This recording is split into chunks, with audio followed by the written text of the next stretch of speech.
Good evening, everybody, and wish you all a very happy and prosperous New Year in advance. Welcome to another edition of Bounce Back Thursdays. We've been covering the topic of money recovery for the last few weeks. If you missed it, the links to those videos are in the description. Also, there's a Google form in the description. If you are facing any difficulty with money recovery, make sure to enter your contact details in the form. At the end of the month, we are going to shortlist a few people and help them send legal notices to concerned parties completely free of cost. So make sure to enter your contact details in the form. Having said that, let's move on to the subtopic of this week, which is recovery of damages under Indian Contract Act. Now, this will be the last topic we'll be covering under money recovery.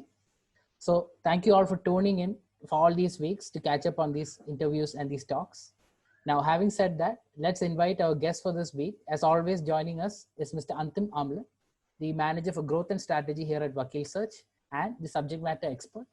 Welcome, Antim. Hi, Ranoy. It's great to meet again. Happy New Year, first of all, and let's speak about today's topic. Thank you, Antim. Happy New Year to you as well. So, to get started, can you talk about what are damages and how do you define its basic concepts?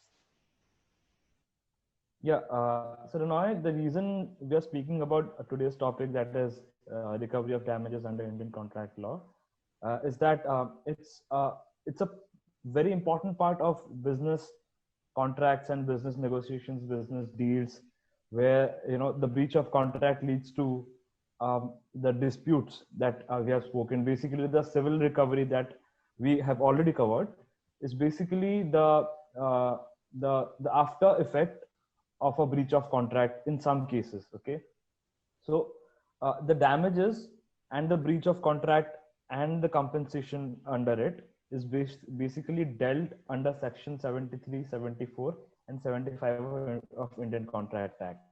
Okay, so damages is also a lot of times misunderstood as the damage that we know as under the general English language, but it basically means as a compensation under the contract, paid by the defaulting party to the non-defaulting party. All right. So in that case, how would you define a breach of contract? Great. Yeah, so that is the follow-up question that I was expecting. So breach of contract basically happens when there are parties to a particular contract, and when the non-performance happens, it leads to a breach of contract. Okay, and the breach can be for a certain number of reasons which has been mentioned in the contract. Okay, let's say party A and B agreed to a particular to a particular contractual understanding. A agreed to do a particular service for B, and B agreed to pay in return of that. But the service, the terms of service that was written down in the contract was not performed, okay, as per the terms of service. So that led to a breach of contract from A's part. And that further leads to certain types of damages depending on the kind of breach that has happened. So in the event that a breach happens, how does one recover from the breach of contract? Yeah, great. Basically, the compensation for loss of damages caused by a breach of contract or a general breach of contract is basically explained under Section 73 of Indian Contract Act. Section 74 speaks about the compensation for breach where the penalty is also stipulated under the particular act. Okay, let's say we formed an act, formed a contract that I just explained. Let's say if the compensation and the penalty was also explained in the particular contract, then in that case the compensation will happen through Section 74. And under Section 75, it provides for for compensation to be paid to the non-defaulting party in case the contract is rescinded. Okay, and the non-defaulting party is entitled to a compensation.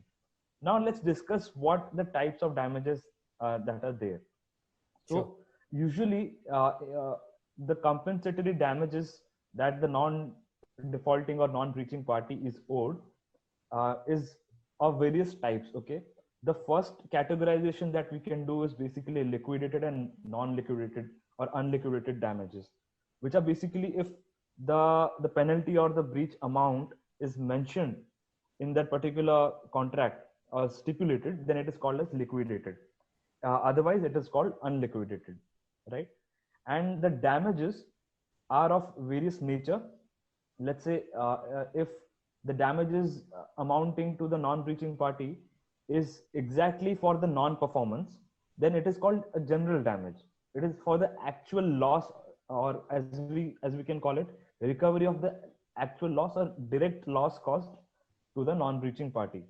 Right. However, if we take into account the consequential damages, okay, or the special damages or the punitive damages, these type of damages take into account the additional losses that the non-breaching party could have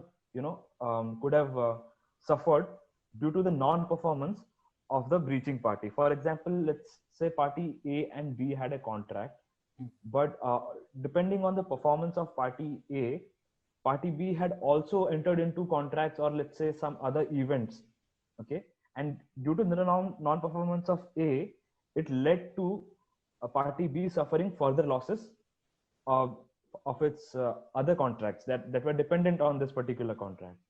So in that case, can we term it as collateral damage?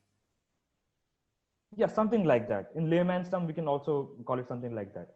So in that case, the consequential damages, or as we can call it as speculative or aggravated or punitive damages, are also taken from the party A. Okay. So speculative damages are basically where the damages cannot be, are of uncertain or contingent nature. And punitive damages is basically where the compensation is taken to make an example out of it. Got it. And that is very much an exception. So these are the types of damages that are usually covered under Indian contract. All right, Antim. So with that, we come to the end of this session. Thank you so much for taking the time to cover each of these subtopics. I believe we started in the month of November. Now here we are at the end of the year, and we've covered several subtopics under the main topic of money recovery. So it's been a pleasure. Thank you for taking the time to do this. Thank you, Rana. Thanks for offering me to talk about these very important topics, and hopefully it will help our viewers to gain some knowledge or basic understanding of the concepts. Absolutely. So once again, very happy New Year. And to our viewers as well, thank you very much for tuning in for all these weeks. A very happy New Year from all of us here at Vakil Search. Get 300 plus services. Chat and email with our team directly. Get stunning discounts and rewards. Only on Vakil Search app. Download now.